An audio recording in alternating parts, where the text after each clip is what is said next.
Commence primary ignition.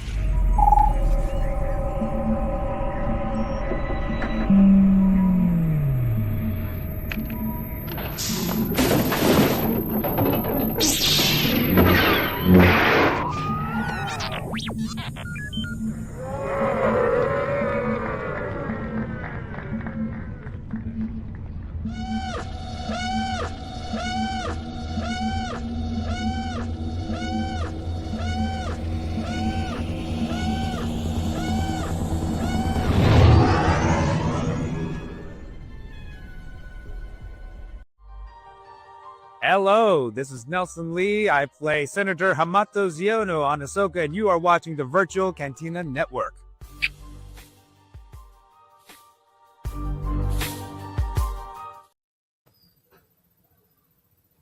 I like the music on that one. Yeah, somewhere there's an angry astromech going. Blah, blah, blah.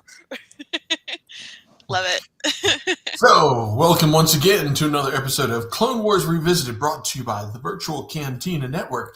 Tonight, Season 3, Episode 16, Altar of Mortis. We're deep in the Mortis arc. I love it. Yes. The mysticism, the symbolism, the silliness, the not really knowing what we're watching episode. Because you never really know, because Dave won't come out and say, well, this is of course really not. He's a man of mystery. Yes. I want to know. I need to know. I want to know. Tell me. Yeah. I just, honestly, this is... When I first saw it, this is during COVID, when I finally watched all of Clone Wars, when I first saw it, and I was just like, wait a minute, what is happening? And I went and had to, like, rewatch each episode a couple times to kind of get, like, the lore down on it. And I was like, wait a minute, what if this...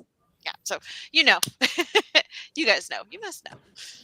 You know, I'm like, the Mortis, oh, yeah. And I was at a GalaxyCon where there was a special event with Ashley, Matt, and James.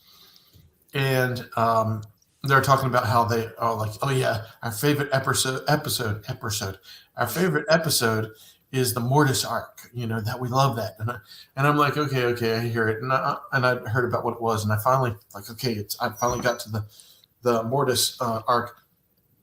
And I'm like, what the hell happened? I feel like they know more than they're letting on about Mortis. Yeah. Look, you're not the first person to say what the hell happened. In fact, not to make this exact comparison, but if you've ever seen the movie 2001: A Space Odyssey and made it all the way to the end and said, what the hell was that? Every frat guy drunk on a Saturday night whose brother was like, you have to watch 2001: A Space Odyssey. What do you mean you haven't seen this movie? And then you watch that movie and go, what the fuck was that? Yeah.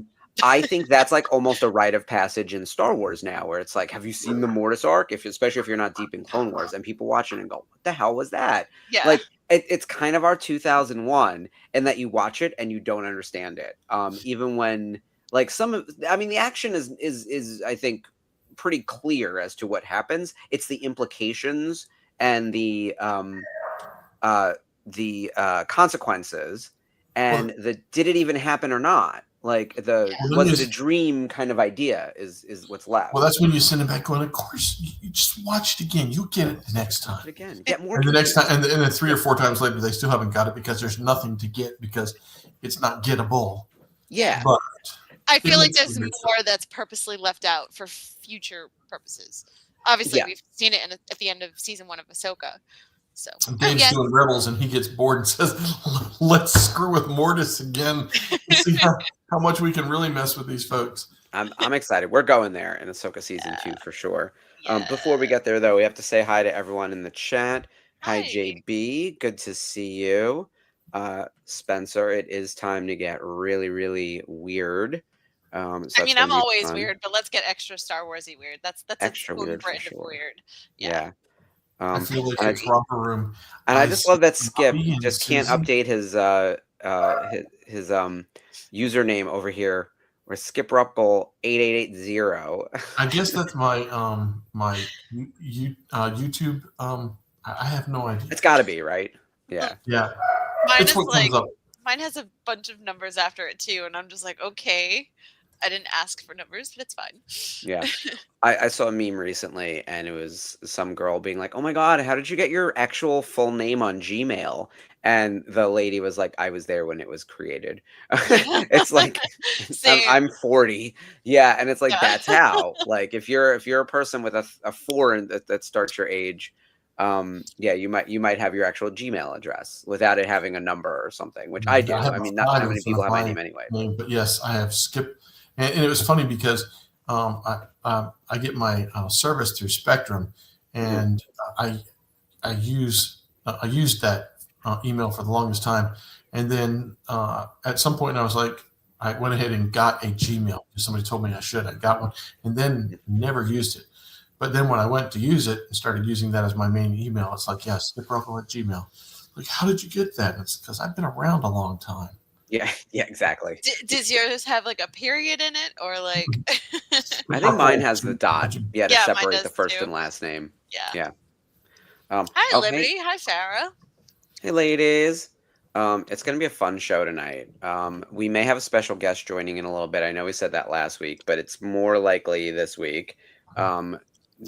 Joining before the episode starts. But before that, before we get into Mortis, last night was arguably the biggest night in sports and a seemingly also gigantic night in pop culture. The Super Bowl is always one of the biggest viewed events in the calendar year, full stop. And this time around, the two teams are actually two very, very popular teams, the Patriots and the Seahawks.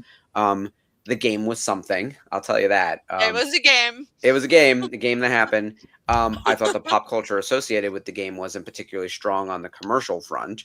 But I think we really want to talk about the Mando trailer, right? So, Absolutely. Ashley, what's your take on their TV spot, not trailer? Well, I thought it was pretty cool that it seemed like they were doing stop motion animation for the Tauntauns. It definitely felt like they were using the volume a little bit. Yeah. But as soon as I see like the gloved hands and then the rain just magically transport to the little green hand, I was like, oh, the sweet baby's driving a car. Is he old enough to drive? Like I was just worried about that. But I thought it was really cute and very like Budweiser with the Clydesdale themed. Perfect reminder, I think, of how freaking cold it's been here, and that the movie's coming out in 4 months. So less than 4 months, soon. 3 months. Yeah, 3 months now. Less than 3 months. Item. What do you think? I saw the Tauntaun legs, and I immediately went, "This is a Star Wars ad." Yeah, I was looking for one, so that might have been. But I was like, "Those are Tauntauns." Yeah. I mean, it's like, immediately recognizable to fans like us. boom. I mean, we know. Yeah. What were your thoughts? I felt like one of those memes that says, Star Wars fans can see it. Mm-hmm. But yes, I don't think that was Sam Elliott. I think that was like a voice, somebody spoofing his voice a little bit. No, it was Sam Elliott, I think. It really was? I think it really was. Oh. Wait, Skip, before you give us your thoughts, there's a kerfuffle in the chat. Aside from the fact that people don't know what sports were being played, it was definitely not Quidditch. Or sports ball. I feel you though. I didn't know a thing about what was going on. Though I was watching the game, and I'm telling you, the game ending moment was that interception. That was like, it's over. There's no chance for them at that point, because there was still a possibility, because the Patriots always somehow fucking pull it out. I don't like them, but they figure it out. Not after that. And agreed, Sherry. I don't think they're popular anymore post Deflategate and their ownership and I think some of their former quarterbacks, etc. Well, the most popular teams are almost always the most hated teams. That is true. Dallas Cowboys, the Patriots, Kansas City, it's Chiefs, the Yankees. Yeah, the more popular and the more successful they become, also the flip side of that is the more hated they become. Right. So I would actually go as far as to say that because the Patriots are hated, that yes, they are popular. Yes, I agree with that. Been that way since 2002. Yeah, and we have some Patriots supporters in the chat. Obviously, Ashley lives in Massachusetts. So does Spencer. I went to school in Pittsburgh, and you just said 2002, Skip. Obviously, the Pittsburgh Steelers, I mean, Pittsburgh is like a legacy football town. the Patriots won twice, I think, during my tenure at Carnegie Mellon. So between 99 and 03, they were at least in 2 Super Bowls, if not having won at least one of them. 2002. Yeah. 2004, 2005. There you go. So the legacy was building. Yeah. Yeah. And then Liberty is saying how she was disappointed in the trailer. Okay, so now we're getting back to the trailer. So Yeah. Liberty is saying that she was disappointed in the trailer, didn't feel it was the spot for Sam Elliott. All right. Skip, what is your take on the trailer? I think that it was, I think everybody really expected a trailer-like commercial. Mhm. And what they got was a Super Bowl spoof on the Clydesdales trailer. Yep. I thought it was cute and I liked it, but I think that it was probably one of those, the Star Wars fans go crazy because they were expecting and looking for something else and they didn't get it, damn it, and they want what they want. I thought it was cute. I mean, I thought the whole rigmarole of them being on a carriage or coach for for the Clydesdales was kind of funny. But yeah, I last night, as soon as I saw it, I'm like, that's not the one I got, and I went to post it, and I'm waiting, and I can't get anybody to post it. And so finally, I'm texting Spencer and Dave, hey, somebody check this for me. Somebody check this for me. And finally, it goes on. And my soon-to-be son-in-law and I were watching the football game, and I told him I made that post, and I was like, yeah, before the game was out, it had over 200 reactions or responses and so forth. Because everybody was like, yeah. Everybody went to the Facebook page to say, what the hell was that? That was not what I was expecting. Yeah, for sure.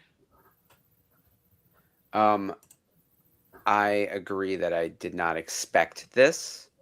So here's my thought. I don't think this commercial was it was for the normies, but it was also for like super engaged Super Bowl fans, Yes. but also of a certain age. Like you have to be old enough to know the Clydesdales to get the reference that they were doing. So I don't think this does anything to pull in the audience they actually need to see this movie, which is like teens, tweens, and children. Like, I don't think this did anything for them. I think it created confusion. Some people thought this was actually from the movie. Like, and look, Star Wars fans are a bunch of idiots. We know this. And I hope that that's the clip we use to promote this show. Because I had a whole rant with Gary just last week. Some people thought this was actually from the movie. Media literacy is dead. And I think you have to like beat people over the head with something. Here's the thing. It got us talking about the movie, but I don't think that all press is good press. And I don't think that this landed the way they expected it to. I'm very excited about the movie. I think that this was a misstep. Like I don't think like Alex at Star Wars Explained said that if they had continued the spoofs across the Super Bowl and did other spoofs of other type of things, I agree wholeheartedly with Alex. I think that would have made it more interesting and would have stuck in people's minds a little easier. Yeah, like that's the kind of. Yeah. I'm messing with somebody's sleep pattern. 3:15 in the morning just to watch the show. Okay, now where is this 3:15 in the morning? Is it Europe? And I just deleted that comment. Meanwhile, our special guest is here, so everyone, please hold while we rejigger the studio real quick, and add our guest to. Oh, I just muted Skip. Sorry, there we go. I'm unmuting you, Skip. I'm adding our guest to... You just say, shut up, Skip, Yeah, you're good. Let's see if that put us into the correct overlay. North Norway. Wow. Right. Whoa, we did it. Welcome, Gio, to Clone Wars Revisited. Hello. Hey, everybody. Sorry to interrupt. Thank you. Not an interruption. It's all good. Happy to have you. Me. What time is it in England? Because I'm doing the math and it's late or early, depending on how you look at it. Yeah, it's 2:15 a.m. What are you doing awake? I'm here for you guys. I'm here for the Clone Wars. Nice. Yeah, that's what it is. I've been rejiggling a few things on my end, and what I found is that for some reason I'm completely on East Coast time. my circadian rhythms just I don't know. I've been intermittent fasting since November, and since then my biological clock has just moved back 5 hours. I don't really know why. Oh, So I geez. I consistently find myself up at I'm going to sleep at around 2 quite often. And if I don't have anything on really early the next morning, it's fine.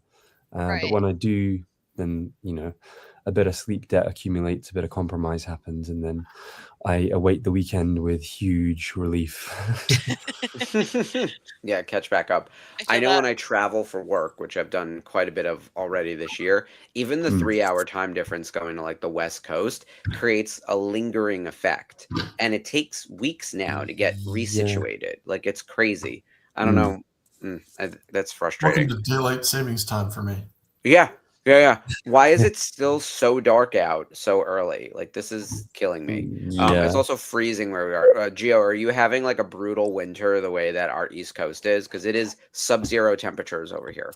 So it's brutal in that it's dark, miserable, and flooding with Ugh, rainstorms. It's Flooding. just, no, yeah, the west coast of England is completely flooded. Um, that's I'm awful. in the southeast, London's in the southeast, so we're okay at the moment. But we've had more rainfall than I can ever remember in a January and February so far. It's genuinely, I have this. I have this very handy, very popular katana hilt umbrella, which I Nice. carry, which people love. Every time I walk past a place that has a security guard, they're like, "Oh, bro, you got a sword!" And I'm like, "It's a katana, actually." But I've used that more than any umbrella I've ever used from like November till now. It's just permanently I have it on me, and because it looks like a katana, I kind of hold it around my waist on the left side, and people genuinely think it's a samurai sword. That's cool. But yeah, I've been using just everyone's been using umbrellas, Mark, or you, just you, not you could going be out in the rain.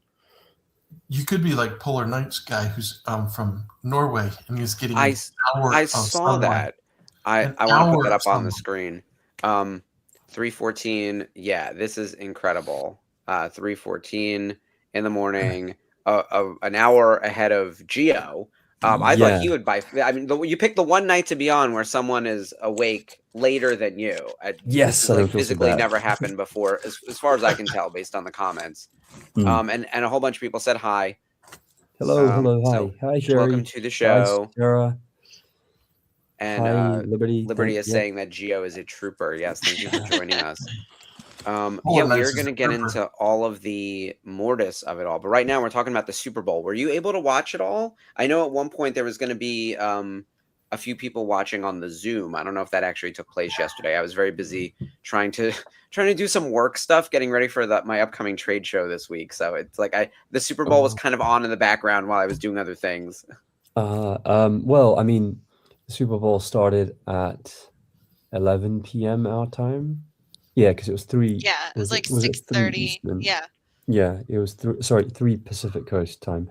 So add 8 hours, 11, and so it finished at like 3, nearly 4 a.m. Mm. I was fully locked in for the Bad Bunny halftime show. So good. Yeah. So good. And yeah, no, I really wanted to stay up for that. The annoying thing is we don't actually see the same adverts and commercials that you do because it's being broadcast on different TV networks, and I don't think so. They don't. I wish they would just, flick a switch and broadcast the entire live airing of what the American networks show you so that we could see the trailers as well. But they don't. So it was broadcast on 3 different channels on UK TV, which is crazy.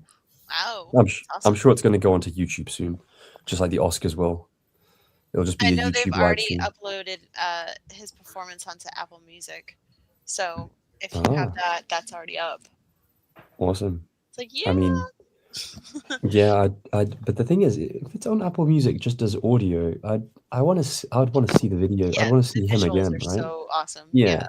And I mean, I'll use this term because we're about to watch something that's sprinkled with nostalgia as well. But it felt like there were Easter eggs all over the performance. Yeah, they were. Oh my gosh.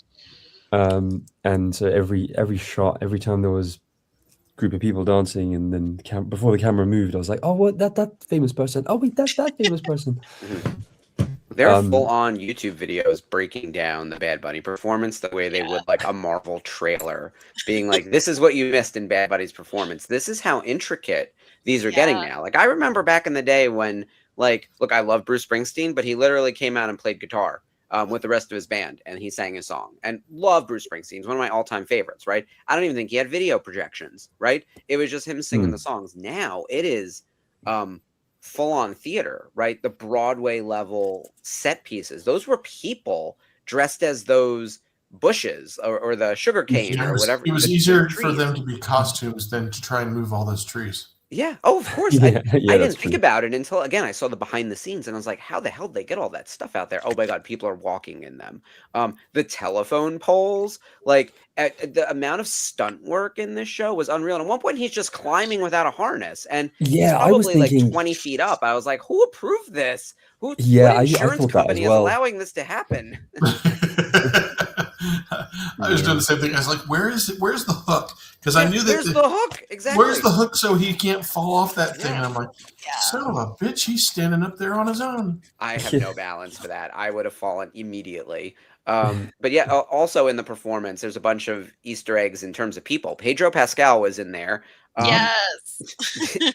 Which dancing very badly. I love Pedro Pascal. That man has no rhythm. I don't know. I think he was shy. Like it seems like he just didn't want to be the center of attention. No, I think Pedro has rhythm. I think he was actually trying to be low key, and he didn't Do realize you the think he was camera would be hiding? Yeah. Yeah, How do you I think hide he at the was. Super Bowl, sir? Like the Mandalorian is on TV. We're talking about it. And here you are hiding behind Jessica Alba. Like, Yeah, well, come hey, on. I would hide behind Jessica Alba too if I were anxious.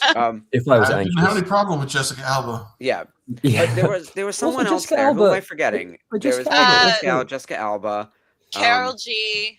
Carol G. Cardi B. Cardi B. B's there. Yep. All the alphabet letters. Yeah.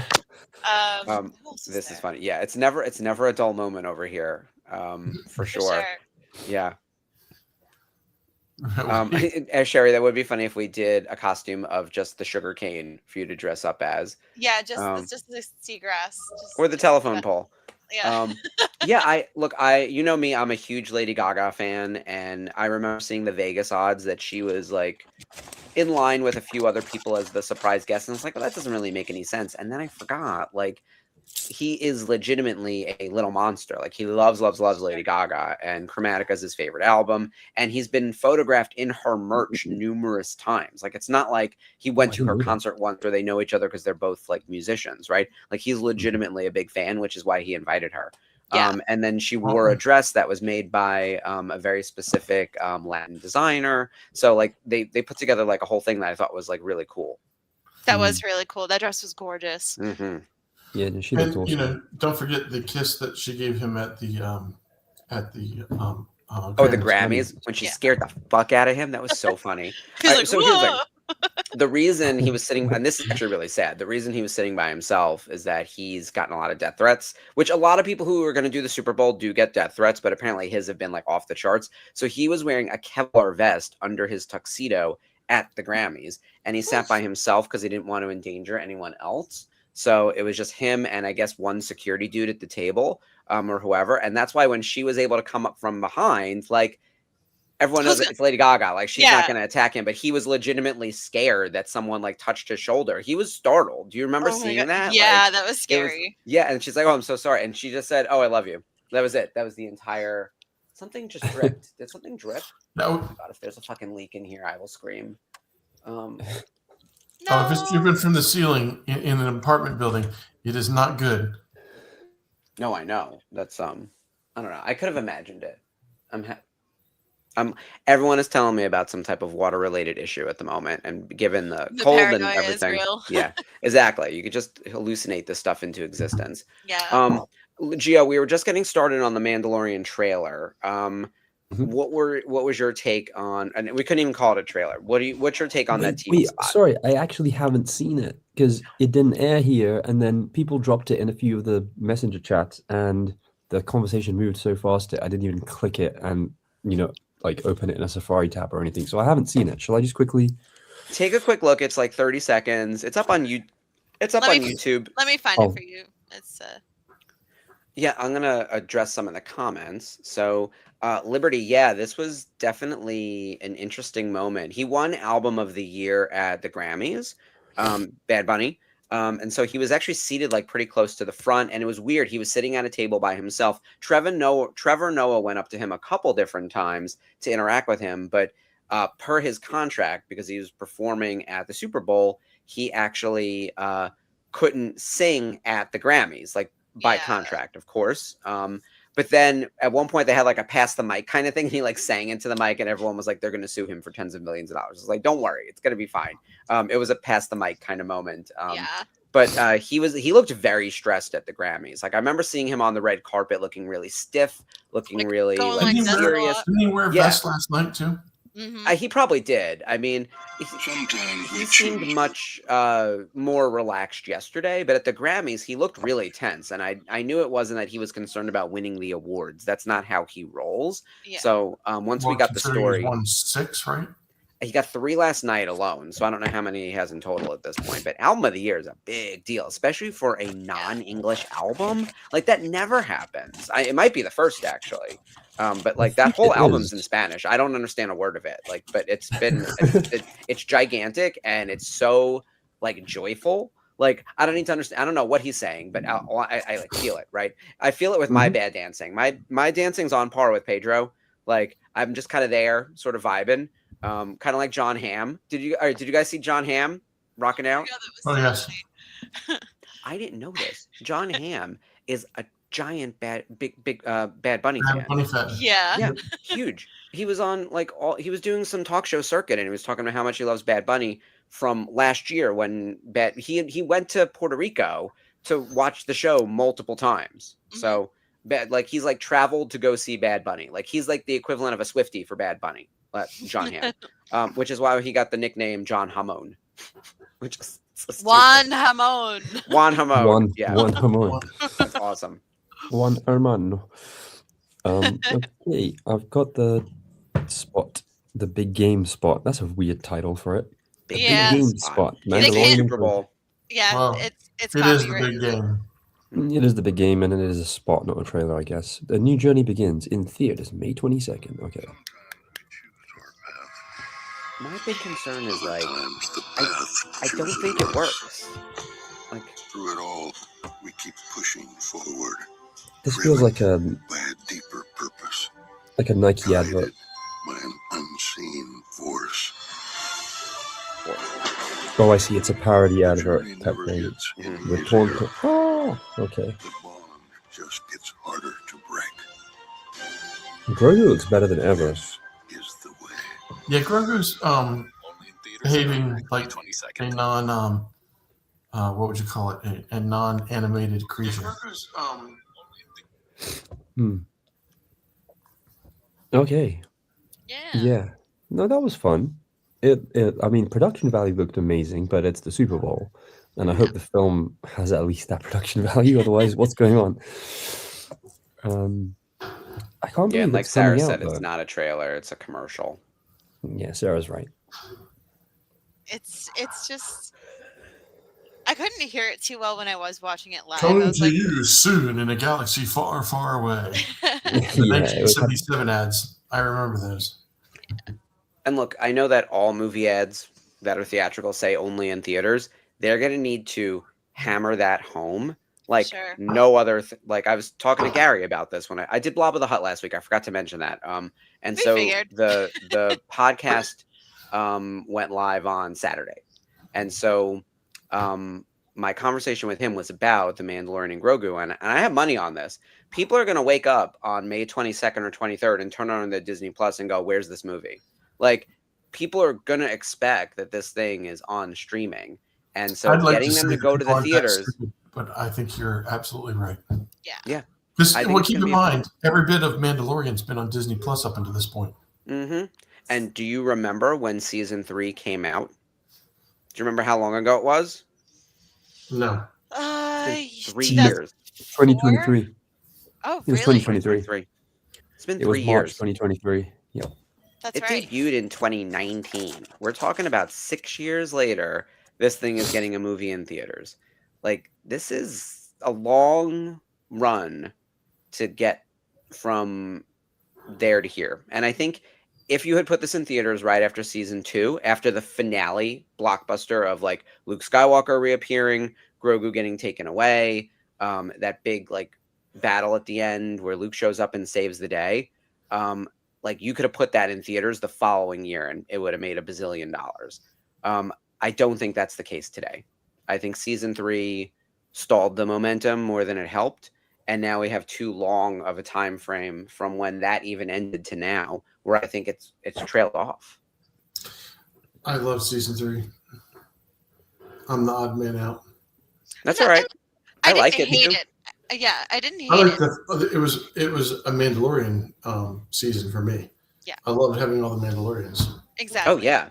Oh, that's my favorite part is all the expanded Mandalorian lineup. Yeah. And an actual mythosaur, like. Yeah. I think season 3 came good on a lot of what season 1 promised. Mhm. Put in the subconsciousness of all of us who watched it. The mythosaur, the idea that there were different groups of Mandalorians, and the Children of the Watch were maybe a bit of a cult and an offshoot, not the mainstream Mandalorian group and belief system. And I think you finally had the idea of like the covenant, the Mandalorians coming together.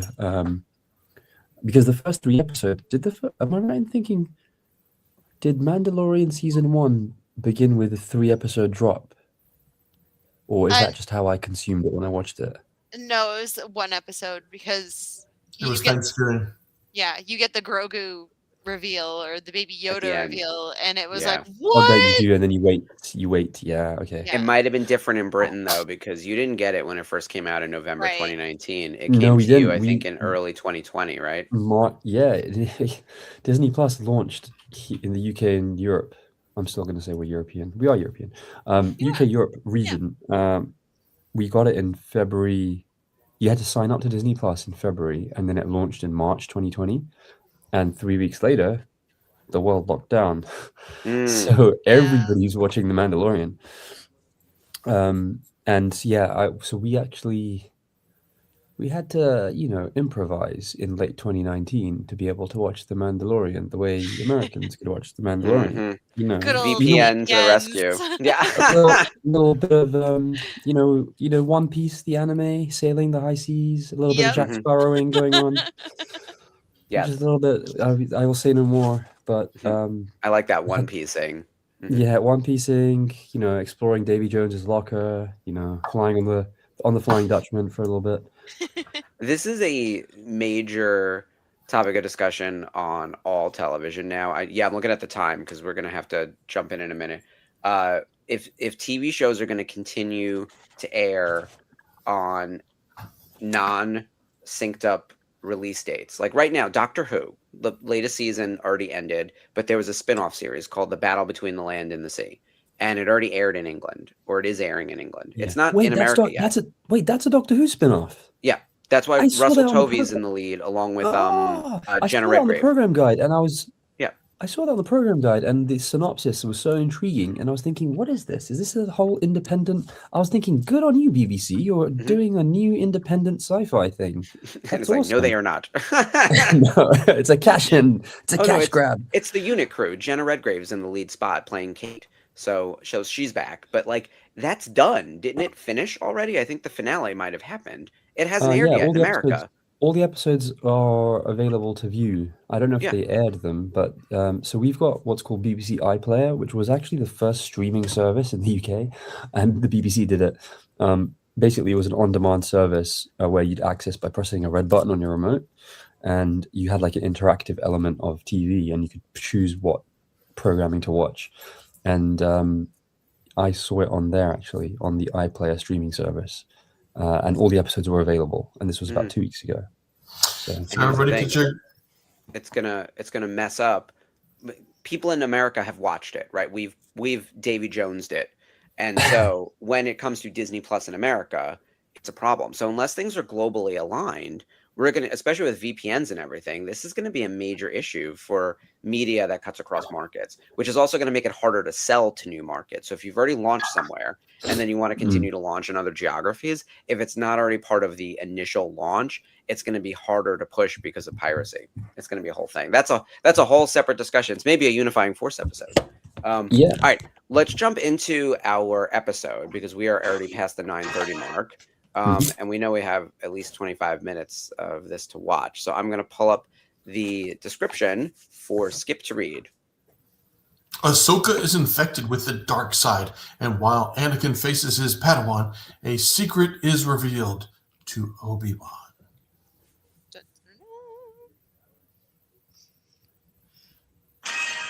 Skip. He who surrenders hope surrenders life. All right, excellent. So everyone cue up your Disney Plus machines to season 3, episode 16, Altar of Mortis. And I'm going to hit that countdown. Here we go.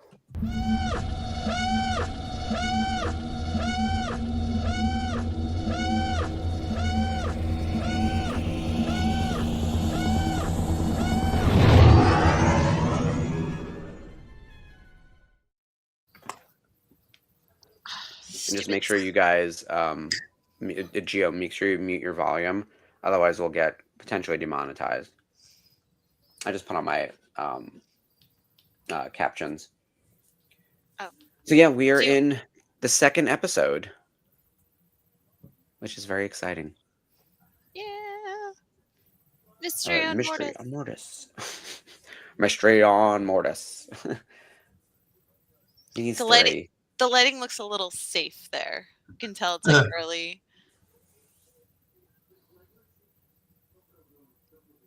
Every time I see the father, I'm like, it's that statue. Yeah. Gio, one of our suspicions is that as we get to Ahsoka season 2, we will actually get to Mortis. You know, those big statues at the end of season 1, pointing with the father and the son and the head of the daughter missing.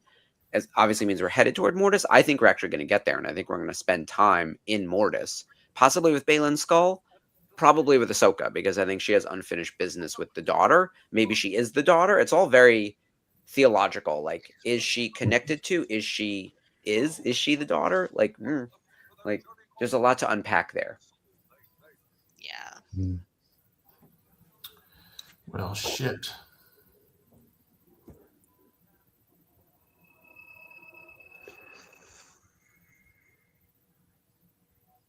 And Anakin has to face some dark truths. He's got to face himself. Yeah. This is that Mortal Kombat mirror match.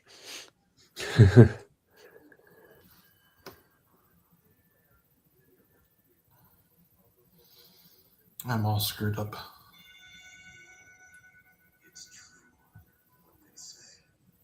Did you click something, Skip? What happened? Oh, I forgot that I had got ahead of us. And so when I hit the button, I was actually watching the next episode. 17? Yeah. So when I opened my Disney Plus, because you know it has the new landing page that's combo Disney Plus, Hulu, all that other stuff. On the main page is Firefly.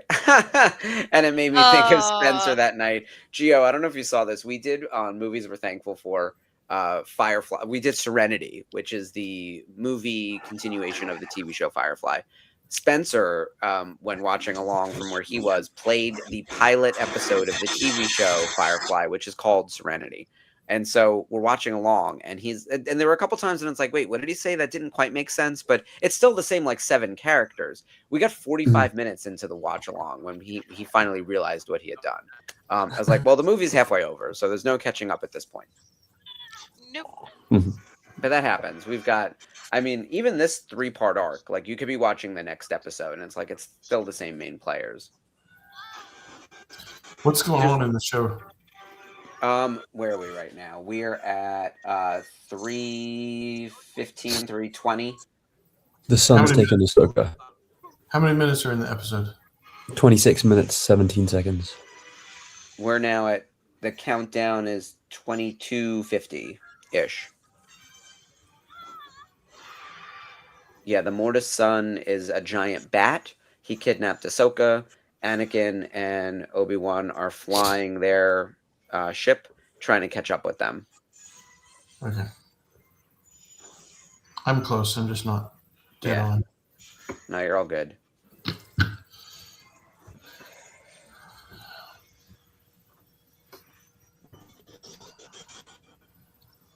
So from what I saw last week, it sounded like Mark, you love Mortis, and Skip, Mhm. you do not. Yeah. Not his favorite. Are we talking about me again? Yeah, this is not your favorite arc. No, Mortis. it's hell. I love the end of seventh season. I love the framing of Ahsoka is a better story arc because it's such a critical component to separating Anakin from his Padawan so he can be converted. And then the very end of Clone Wars season 7, which is some of the best Star Wars content, animated or not, out there. Siege of Mandalore is incredible. And this We is are just gonna- a bunch of, like I said, you get to the end of it and go, what the did I just watch? We're going to be doing another rewatch of Siege of Mandalore in our countdown to Maul. So I know we talked a little bit last week about how there's Mando programming coming to get ready for the Mandalorian and Grogu, and there is Maul programming coming to get ready for Maul. Maul actually hits first, so we're probably going to start more Maul watchings in March, and then right after the Maul Shadow Lord show arrives, we will start an after show that the boys will be hosting. So John and Bryce and Mike, and then we'll get into the Mando rewatch. But in our Maul rewatch, we're going to do a night on the Thursday night watch along where they rewatch the Siege of Mandalore 4-part Clone Wars finale again. I know we've done it a couple times already, but it is always a banger. And I think we're going to open that up to whoever wants to join because it is a winner. It's something that probably could have gone to theaters and made Disney a lot of money. Yeah. Have any of you watched Siege of Mandalore and then immediately watched Revenge of the Sith? I have not. I haven't done that yet. I want to. I just haven't done it yet. Mm-hmm. I've seen the Revenge of the Sith edit where they pull in the scenes from there's a few scenes from Clone Wars and other places to expand it out, and it is amazing how well it syncs. It's like kind of crazy. Those scenes, especially with Ahsoka talking to Anakin and everyone else as they're getting ready before Order 66, that's wild. The Jedi Council dealing with all of that planning and how they all just kind of miss each other like very quickly. Yeah, they're so close yet so far from telling each other what's going on. The production on that is a beautiful twisted choreography to make it make sense in retcon, but it works. There's a bunch of comments I want to get to over here. Sherry is saying that for the Mandalorian and Grogu, she thinks it's going to appeal to families with small kids, and I agree. I think that Grogu is still super relevant and still obviously a major merch driver. So not surprising that little kids are going to want to go see it. I still think, though, that parents who are not super engaged, that trailer didn't do anything for them, and they do not realize that they can't just turn it on their Disney Plus. So that is going to be a thing to overcome. And yes, JB, we've got to watch The War Between the Land and the Sea. Aside from the fact that my husband, Russell Tovey, is in the lead spot, who I love, love, love. Gemma Redgrave as Kate. Kate Stewart is one of my favorite characters in all of Doctor Who. She's amazing. I love Unit. I love her specifically within Unit. She's so good with the 11th Doctor. Yeah, with Matt Smith, the 11th Doctor. She's in the 50th. Like, she's just a great character. And so it's her and Russell Tovey. I don't know who Russell Tovey is playing because he's not playing Alonzo from the Christmas special. It's a different character. But it looks really good, and it looks a little bit darker. Like, it has more of a Torchwood kind of vibe, from what I could tell. Gio, you haven't watched it yet? No, I haven't. Yeah, I don't know anyone so far who's seen it over here, so I'm on the lookout for reviews. And yes, Liberty, I agree with you. We better see Mortis in Ahsoka season 2. Because Ahsoka, from what we can tell, has the essence of the daughter. So there's unfinished business there. I think it's also why the statue head in Ahsoka season 1 for the daughter was missing. Like, I think the way they look at it is like the daughter dies in this and sort of goes into Ahsoka with the intention that there's a reincarnation of some type. Yeah, I think it's Essence is left in Ahsoka. yeah, there's an imprint psychologically, spiritually on Ahsoka, which is why the Morai and the owl becomes I was a about to say symbol. the owl is a sign that the Yep. essence of the daughter is with Ahsoka. Yeah, the Yeah. last shot of the Clone Wars is the owl flying overhead looking at Vader. So Mm. it's Ahsoka and Vader and the daughter. Yeah, the daughter's head is gone because she is gone, which means the light side is gone. That's why everything's so fucking hopeless. Like, the dark side has run amok. Oh, There isn't balance at the moment. why do We I need to feel fix that? that. I know Ahsoka needs to go. Ahsoka needs to go to heaven, yell at everyone, and fix this. And by the way, I do think that Baylan Skull is going to ask for something insane and probably get it. I think they're going to close that arc neatly, but he's not part of the Trinity that we're talking about. I think that, like, Anakin Skywalker is the father, as we learn in here.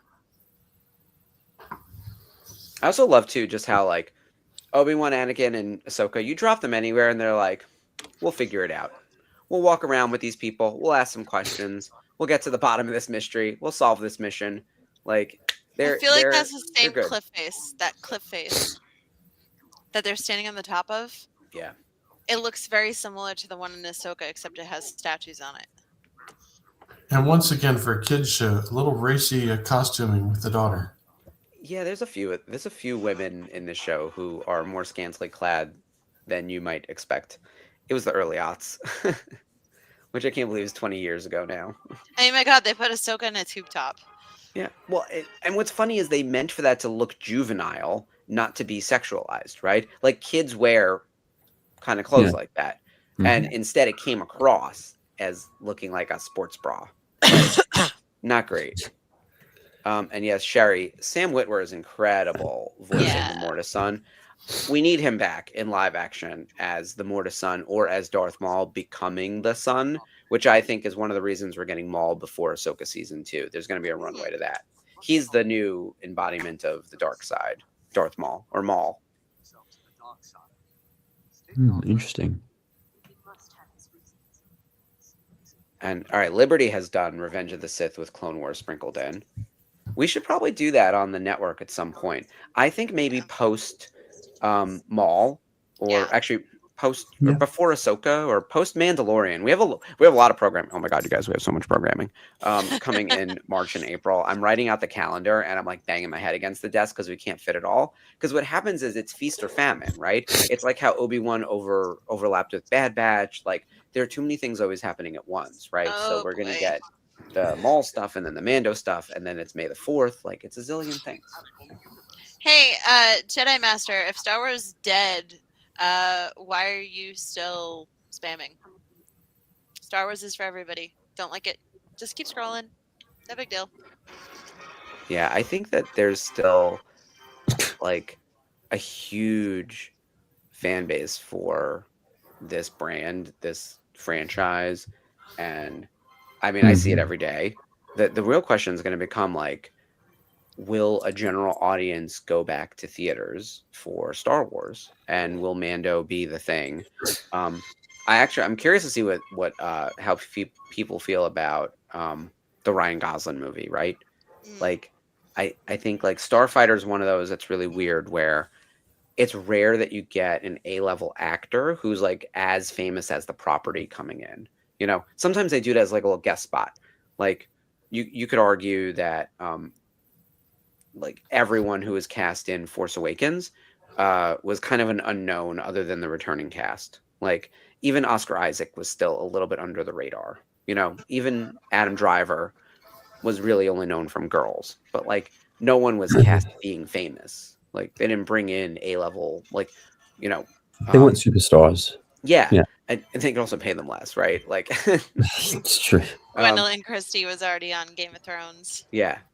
Like, yeah, she might have been the most famous one, actually. Even when Pedro Pascal got announced as the Mandalorian, I hadn't seen, like, I didn't really love Game of Thrones. I'm going to throw that out there. And I know people probably think that that's something I would have loved as a show. I didn't love Game of Thrones. So I had to remember who he was and that was his biggest ticket, was right there, was Game of Thrones, right? Mhm. Agreed.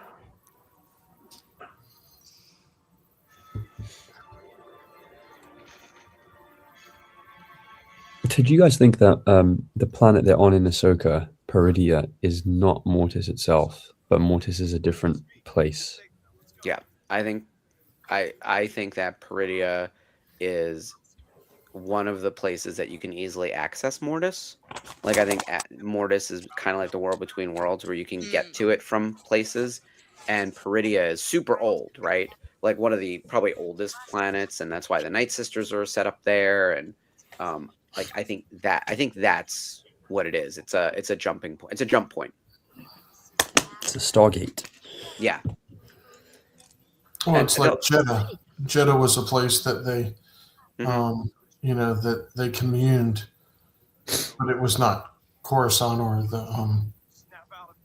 the heart Yeah. of Jeddah.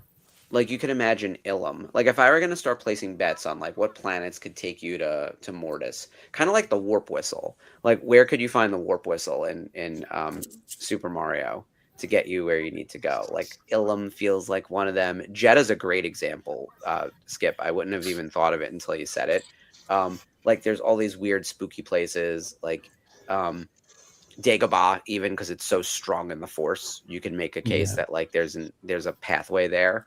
Like you must have a great connection to the Force to get to Mortis. But that's where I think the discrepancy can come across, because at the beginning of the Overlords episode, they're trying to rendezvous with Rex, and they're at the same coordinates, but they don't see each other. So clearly, our three heroes are elsewhere, physically, but then also perceptively. The entire Jedi cruiser and Rex don't see where they are, and lose contact with them, and then we get the beginning of the first Mortis episode really kick off. And I think it's when I first saw Mortis, I thought it was especially the way there's a lot of dreamlike sequences, and Anakin at the beginning of this episode, he was unconscious and then awoke and saw a version of himself. I think the idea of it is more that it's metaphysical, that it's not a physical space. Right. It's maybe beyond space and time. And so the world between worlds we know is also one of those places beyond space and time, but a way of branching and finding different places in time, then entering or exiting them. And I think Mortis is more along those lines. So I remember coming across an article in a relatively reputable outlet, like maybe the Hollywood Reporter or Variety or something, on Ahsoka, and the writer had suggested that maybe Peridia was Mortis, and I hated that. I agree. And but then equally, I don't know if I want Mortis to be a planet that's accessible physically to people who just happen to find it. Like they grab a wayfinder and they come across Exegol, which is what happens in The Rise of Skywalker. I don't want that to be the case with Mortis, and Agreed. it does also make me think about. Did you guys ever read the script treatment that got leaked onto the internet for Colin Trevorrow's episode 9? Yeah, I did. Yeah. So and It's insane. Yeah, and then if it's really far out. I don't think it would have worked as a film. Unfortunately, I would have loved to have seen it. Interesting comic, if you want to go there. Yeah, exactly. I think it'd be a great graphic novel. And have any of you got the Rise of Skywalker, the art of the Rise of Skywalker? I have nothing for Rise of Skywalker, I'll tell you that. It's worth getting that because it has concept art from Colin Trevorrow's story. So you see things that have no place in things that aren't in the Rise of Skywalker at all, and you see them visually represented, and you can kind of see how they almost did have Kylo Ren set up to be the main antagonist, and there was no redemption going on, and they could have easily gone back to Coruscant and had a battle over Coruscant again. And the only issue I have with that is the way Rey and Kylo Ren end up having a duel on Mortis, I think is difficult, and I don't think it matches with what Lucas and Filoni had in mind for Mortis anyway. And it would be too weird for a general audience. Like, we would probably eat that up, but like anyone else who's paying attention doesn't even know what the word Mortis is, right? Meanwhile, we're missing some insane action in the. Here's the thing: the discussion's great. The episode is hitting a high point right now. Like the Mortis brother just tried to stab the Mortis father, and instead got the sister. So, or the son and the daughter. I use brother and sister, whatever. It looks like we know. Yeah. Ahsoka is seemingly killed. The daughter was stabbed. The Mortis son is running amok, and his red lightning is amazing. And things are looking bleak and terrible. So welcome to Star Wars. Like, this is every episode, but now we're seeing it like play out in heaven, or whatever this is, heaven, hell, etc., whatever plane of existence. And actually, I want to hit a couple of these comments because Liberty agrees with you on all of this, Gio, that Mortis is kind of a state of mind, not really to be traveled to, kind of like the Bermuda Triangle. And Sarah points out at the start of the episode that the father specifically said they removed themselves from the temporal plane. I was going to say that too. Yeah, good point, Sarah. Yeah. So I think we're all on the same page that it doesn't exist as like a planet. It's kind of like the world between worlds, that it exists differently. And then I like this idea, Sherry, that it's a portal to Mortis specifically for Peridia. But I still think you need to like seek it out. Like, there's intention there. Like, you can't just like climb the stairs in theory, right? But that statue is pointing us somewhere. Like, he's pointing to something. So I'm curious to see how they play that out, because this is a place that we're in, even if it is very in your mind as opposed to a physical place. So they'll have to bring that to life in the show if we go there in a season 2.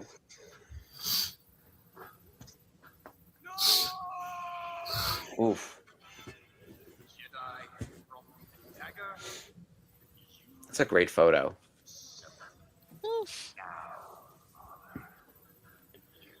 Yeah, the action the stuff that happens in this episode actually has ripple effect consequences that take us through the entirety of the series and well beyond. We saw Ahsoka obviously survive the events of the Clone Wars, make it all the way to Rebels, survive her fight with Vader, enter the world between worlds, get her own TV show, travel to Peridia, fall into the world between worlds again, seemingly headed to Mortis. We see the Owl Morai with her quite a bit in Rebels. A lot of this happens, and to Liberty's point, it's because Anakin is the chosen one and is there as well. This all had to look. The only one who doesn't really need to be there is Obi-Wan Kenobi. Like, Anakin and Ahsoka are critical for this. Obi-Wan is there for the ride, like most things. That poor man, he is constantly agitated by these two. All he wanted in his life was peace, and all he got was the opposite. Everyone pray for Obi-Wan, because this is a typical day in the life of Obi-Wan Kenobi. Yeah. What a mess, right? Holy Such hell. a mess. Yeah. Excellent episode. So much happened. So little makes sense. We're going to talk about it forever. Skip, are you traumatized by all of this? Because it leaves it gives us no explanation. It's like, what the hell happened? What did I just watch? Why can't somebody just tell me what's going on? Exactly. Well, so Gio, you had a show on yesterday, all about Mortis. Tell everyone the generality of it, because I think everyone should tune in and watch that episode of Unifying Force. Yeah. So we returned to the idea of Mortis because we wanted to tie in with this show, The Clone Wars Revisited, doing the Mortis arc. And we did a kind of deep dive on it back in 2021 when we were first starting out on the Virtual Cantina Network.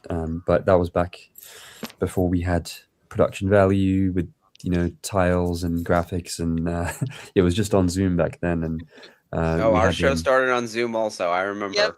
Yep. Yeah. Oh, hey, right. Ahsoka. Okay. Hey. She's like, I'm hearing my name. I don't like it. So we decided to compare the idea and the conceptualization of the Force in the saga overall and how it's enhanced but not changed with Mortis, because lots of people have this kind of knee-jerk reaction that anytime George Lucas does something with the Force, they think, oh, it messes up and goes against, like midichlorians. Oh, it means that the Force isn't magic anymore. Well, no, it doesn't mean that at all. Things can be two things at the same time. Everything's Yeah. contradictory, right? There are multifaceted aspects to all of us, to all of life. So, of course, with the concept of the Force is divine power in a way. It's the source of magic. It's the constant energy in all things. So if it's something that's sorry, Skip, I didn't get that. I said, whose episode is still playing in the background? Is that yours? I think mine's just skipped on to the next one. I've just stopped it. It went on to go to Mortis. Yeah, so I thought that with Dave and Kat, the three of us hadn't been able to sit down and talk about the way the Force has been going through these iterations that don't undo what came before. They just expand upon it or deepen the pool in which you're ready to jump into. So George Lucas and Dave Filoni did that with this arc, with these three, I like to call them chapters or acts, you could say, of Mortis. And I think that there are a lot of elements that make it clear how inspired Filoni and Lucas were by real-world beliefs, real-world philosophies and spiritualities, and that go beyond just kind of organized religion and the kind of stuff that everyone is taught in schools and knows about generally, especially in the West. So I wanted to address that and then just link it all together. And so we went through how the idea of having the Force and having a place like Mortis where it might be almost like an astral plane, or it could be in the subconsciousness of the three characters that we're following. It's difficult when you see so much physical action, especially in the second episode that we've just seen now. There's dueling, there's red Force lightning, there's daggers that are killing seemingly immortal beings. Yeah, there's jealousy. It's everything. Yeah, but then this is what sometimes there are things that fans refer to in Star Wars that I kind of push back upon. So quite often people refer to them as the Mortis gods, I've heard, but to me they're not that at all, because I mean, in a way they are. If you look at like gods and goddesses on Mount Olympus, where they're all very much their own individual characters and they have their own traits, and there's some kind of interplay between them that the people of ancient Greece thought, this represents the natural phenomenon that we can't explain. But that's different here, because as the father tells Anakin in the first episode, they're far beyond Jedi and Sith, but then he says Anakin is also beyond that. And whether it's because he's the chosen one or not is not clear to the father initially, which is why in last week's episode, the father tests Anakin, and whether he can subdue and control his daughter and son at the same time, and therefore rescue Obi-Wan and Ahsoka. The idea that the Force needs to be in balance, or it's out of balance, and Anakin is the one to restore it, is a central idea to the whole saga. Mm-hmm. And I mean, there are possibly the most important idea in the entire saga. Yeah, yeah. And I think people don't necessarily. It's difficult because with Star Wars is like. I hope this analogy doesn't offend anyone, but Star Wars is like one of those excellent video games where you have to seek out a lot of the lore yourself to get the total 100% story. Whether it's the action figure that has the name of something in the background that was not known to you, or whether it's something in the Star Wars visual dictionary. So, for example, I remember something that blew my mind when The Last Jedi came out is there's a couple of things that are in the back of Luke's hut when he's talking to Rey initially, and Rey's trying to get him to rejoin the Resistance and fight the First Order, and he's grumpy and he's in his dark clothes and it's very kind of grim and old cantankerous old man, Luke, get off my lawn kind of thing. But the visual dictionary is one of those things where, you know, it has great photos of all the main characters. It shows Mark Hamill in his darker outfit, and then it shows these little things that he's collected that are in the background of his hut, and one of them is a red crystal. Um, and it says in the visual dictionary that this is it is from the Kyber crystal of the Jedi Crusader, and the Jedi Crusader is Revan in the Old Republic. So there's an Easter egg that basically canonizes Revan, which people have been wanting to happen since 2003 when Knights of the Old Republic came out. And in 2017, in a background detail that you only have 100% confirmed with an ancillary material book, that Darth Revan is part of the lore. Yeah, he is. And that's what I think is amazing about Star Wars. And I feel like Mortis is one of those things where it's a little bit like that. And to allow Mortis to settle with you, if you're very much like, no, the Force is the way it was described initially, and it doesn't need, you know, these spiritual immortal things, these overlords of Mortis to be involved. We don't need a representation of light and dark and the balance in the middle. It's overcomplicating it all. I mean, in a way, yes, but what George Lucas and Dave Filoni are doing is just saying this is another way of conceptualizing something that might not have come across in previous descriptions of the Force. So here's our, you know, analogy, and you can take it or leave it. It doesn't have to be, you know, this is how the Force is and it's always been that way. It's just George Lucas saying the people in the galaxy are diverse and very numerous, and we don't have everyone's perspective. We just very broadly have the Jedi's perspective in the saga and a tiny little bit of the Sith. But we have the Jedi in a point of their existence where they're kind of like a corrupt church, really. And you know, there's hubris, there's selfishness, there's ego. They decide to become subservient to the Senate, and then they allow themselves to be forced into war and become soldiers and no longer keepers of the peace. And then by my definition, they're no longer warriors, because a warrior and a soldier are very different things. And the greatest warriors are those who do not ever need to raise their weapon or even hold a weapon. A warrior, a true warrior, is somebody who can disarm a situation, can de-escalate through diplomacy and negotiation. You can talk your way out of a hostile situation. And obviously, when all other avenues are extinguished, then you raise the sword, you ignite the lightsaber. And I think you have a mysterious way of continuing your thought for a long time, but I'm going to interrupt you just a sec to say that I think you're right. I think that Star Wars has always been an onion with multiple layers, and they don't have to be different pieces of a different plant. They're the same plant, just adding on and on and on and on to it.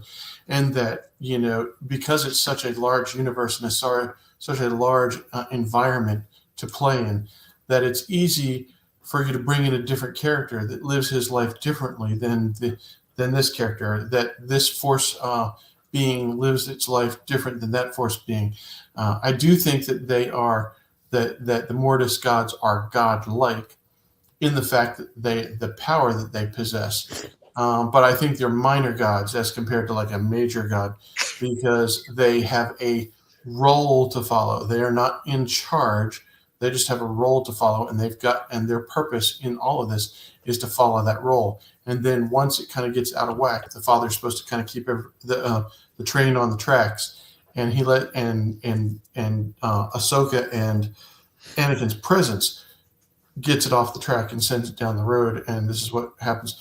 But you know, here's a question for you: was Anakin to bring balance to the Force by being on Mortis, or killing the Emperor? You know, no one can really say that, and that's the way they handle these things. Is, you know, in this arc, one of the theories is that Anakin's way to bring balance to the Force was to take over from the father and balance the daughter and the son, and therefore become the balancing point. He chose not to do that. You know, we'll find out next week. chooses not to do that and goes back and then has to find Spoiler alert. Yeah. Yeah, spoiler alert. This only came out how many years ago? But it sends Anakin back to find a alternative way to become the balance of the Force. Which in Rebels, there's a line, and I think it's up for debate. Maul now believes that Luke is the chosen one. And so when he's killed by Obi-Wan, he's kind of okay with it because Obi-Wan is protecting Luke. And Maul thinks that Luke is really the chosen one, not Anakin. And while that's probably just Maul misinterpreting, there's a thought that like Luke has a particular role to play in all of this as well to sort of finish what Vader didn't, to finish what Vader started, right? And the two of them together have to do it. He's so, the linchpin. Yeah. He's the linchpin to Vader's ability to be the balance in the Force. Yeah. This is interesting what Liberty says. So he was supposed to take the father's place, and when he didn't, it remained unbalanced. And that's true. Like, the dark side is running amok. Everyone, lest we forget, it's heavy-handed, right? Like, this is being made for tweens and teens. And when the daughter who embodies the light side of the Force is killed in front of us, we're supposed to be reminded that we are living in the bad times, right? Like the Age of the Republic, or the fall of the Republic and the fall of the Jedi leading to the reign of the Empire is a bad time. We're still in it, though. I think that's the kind of thing that when we get to the end of Ahsoka Season 2, is there a chance that the light side kind of returns? Because even after Return of the Jedi, when the Emperor is killed, things didn't get magically better. They didn't, in fact, they didn't seemingly get much better at all. I don't know. We don't have enough data points around that time period. Like, we're sort of exploring it now in The Mandalorian and those other shows, but there's still not enough. Like, the New Republic seems pretty useless, and there's still like criminal activity everywhere, and evil is still running wild like it always does, but it's seemingly no better than the Age of the Empire. So are we in a long stretch of the dark side running them up? Because then the First Order just like picks back up like in a few years. So do we have to get through the First Order and for that to be over before we get like a new Age of the Light Side? And could that be Rey's movie with I don't know. There's a lot that there's a lot to interpret and to extrapolate and to wonder about, which is what I kind of love about this. I like that the answers aren't easy. What the fuck did I just watch? Yeah, exactly. Back to the 2001 of it all. I know we are over time, but Gio, any final thoughts? And are you going to be able to join us next week by chance? I can try. Don't go crazy because I know it's 2 a.m. there. But if you're able to do it, we'd love to have you again. But what are your, in general, final thoughts on Mortis? On this episode specifically? Or the arc in general? Yeah, okay. Just in case you're not here. Yeah. Yeah, I think that it's an exceptional trilogy of episodes that we get. It shows that George Lucas and Dave Filoni have a desire to... Yeah, in one way it's heavy-handed. It's very obvious. You know, you've got a trinity, effectively. Light, dark, and one in the middle. But it shows that there's a willingness to tell a deeper mythology underlying the galaxy. And one thing I think is really important to note is the father starts talking about, and even Ahsoka, when the son transforms into the demon bat thing in the first episode, Ahsoka says, "What in the universe was that?" And then they all start talking about the universe, not the galaxy. The father mentions it specifically, so it's a lot grander than just the Star Wars galaxy. And I think that's I don't think I've ever heard them say the word universe. How have I missed that? You're right. That's like, it should really hit your ear incorrectly because they always say galaxy. Yeah. And I mean, that's why the line by Tamara Morrison in Attack of the Clones always jumped out at me, because he says, I'm a simple man trying to make my way through the universe. And I was like, no, wait, it's the Star Wars galaxy. What are you doing? It's Attack of the Clones. Look, when I have to submit anything as a licensee, you have to say galaxy. That's the world. That's the universe. There's no world. There's no galaxy. Like, it is no world. There's no universe. It is galaxy. That is crazy. Yeah. Yeah. No, it makes sense. And then they correct that in the episode where Boba Fett comes back and helps Din in season 2. The episode chapter, The Sin of the Mandalorian season 2, where the Mandalorian's like, well, who are you? And Boba Fett says, I'm a simple man trying to make my way through the galaxy. And I was like, They finally corrected that line. So there. Yeah, from 2002 to 2020. But they Yeah. got there. They got there. I think it shows also that Dave Filoni, Jon Favreau have a huge attention to detail. They do want to go back and fill in the gaps a lot that George Lucas might have left, but you know, I think the idea of the Force being reinterpreted in this idea in this way, metaphysically and very visually, is quite striking and memorable. I think it's a good way to teach it to kids. But I also think that if you look at some real world comparisons, you can have a lot of fun in seeing where they took inspiration from and where they're going with it in the last part of the episode and maybe even in Ahsoka. Yeah, I can't wait for Ahsoka season 2 to see where this is headed. Like, Ashley, final thoughts. I really like the Mortis arc in the sense that you can see that they have their own internal struggle, like the son, the daughter, and the father. And I think the son has grown so impatient with things not happening that he's kind of just realized that he can make stuff happen, and which is ultimately led to the dark side's power shift when things go bad. But I think the contingency plans of making Ahsoka absorb the light force of the daughter and thus Morai, and Anakin being the chosen one and being kind of like a conduit between the two is a pretty interesting thing, and I want to see where it goes in Ahsoka season 2, because it's clear that Anakin has some pull over the world between worlds. We don't know what it quite is yet. Like, we have a lot more questions than answers when it comes to that, and I don't think it's done yet. Like, I feel like there's more to that story, and obviously it's going to involve the Mortis entities. I'm with Gio. I don't like calling them gods because they're not quite gods, because you know they're not like all powerful. They still rely on some kind of like balance to put one into power over the other. But I really want to see where it will go, and if it is possible to bring one back, like if or like have a new one, if how that balance just stays over time. So yeah, it'll be interesting. But I really love this arc, and like I said, I had to watch it a few times after seeing it during the pandemic and just being like, how did I miss this? Yeah, it's some wild storytelling. It's so crazy. Don't go out in dark. Everything's gonna kill you. It's like, yeah, just like when you run upstairs when your basement is dark. That's the feeling I get from that. So yeah, I can't wait to see where it goes in Ahsoka season 2. Skip, final thoughts on Mortis. What the fuck did I just watch? No, I'm just kidding. That's exactly how we need to end it. No, that's perfect. I neglected to put up the schedule at the beginning of the show, so I'm just going to do that real quick, and then we are going to sign off because I want everyone to see what's happening on the network this week. We have a new episode of the Nerf Herder Council where they're going to be talking about The Last Jedi.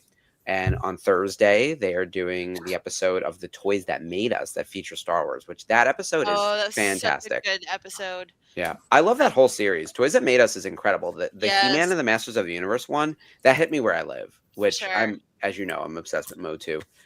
We'll have a new episode of Life at Lightspeed, where of course they really cover the news that happens, so the headlines, and family. Oh my God, their kid is so cute. They're just they're having so much fun over there. And then we have a new episode of Jedi Archives where they're doing Jedi Knights number 4. So nice. I think they did number 3 this prior episode. So they are making their way through. So that's what's happening on the network. Thank you everyone for joining us, and I thank you Gio for staying up way past your bedtime to be here with us. Really appreciate it. Thank you for having me. Definitely not helping that East Coast circadian rhythm go. Yeah, really. Just reinforce. Well, I mean, the Super Bowl. Yeah, you're not breaking it. You're just reinforcing it. It's become part of my life now. The Super Bowl was yesterday. This is today. Tuesday will be more chill, I hope. Yeah. Good. Have a nice chill day tomorrow. And thank you everyone for joining us in the comments. This is a really fun one to analyze. We've got the finale coming up next week of this arc, which is a doozy. This is where we see Anakin get that glimpse into his future. And obviously it's taken away before he's able to remember it, but just him seeing what's ahead of him was just so tragic. So be prepared to watch that with us. That'll be terrific. It's a shame he couldn't remember it, because maybe he would have chilled out.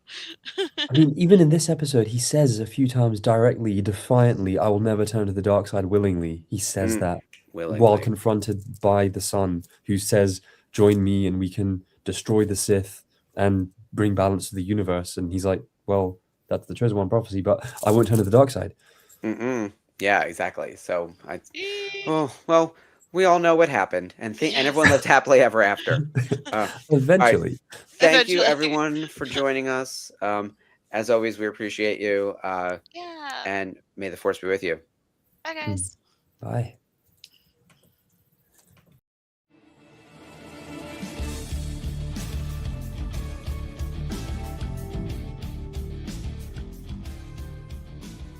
Hello there. Hi, I'm Mark Connell. I'm the Director of Programming at the Virtual Cantina Network, and I'm here with James Arnold Taylor, the voice of Obi-Wan Kenobi. Obi-Wan Kenobi. Yes, I know that one well. I have the high ground if I do. Wait, yes. Thank you. Now I have the high ground. And you are watching Clone Wars Revisited. This is the show you're looking for.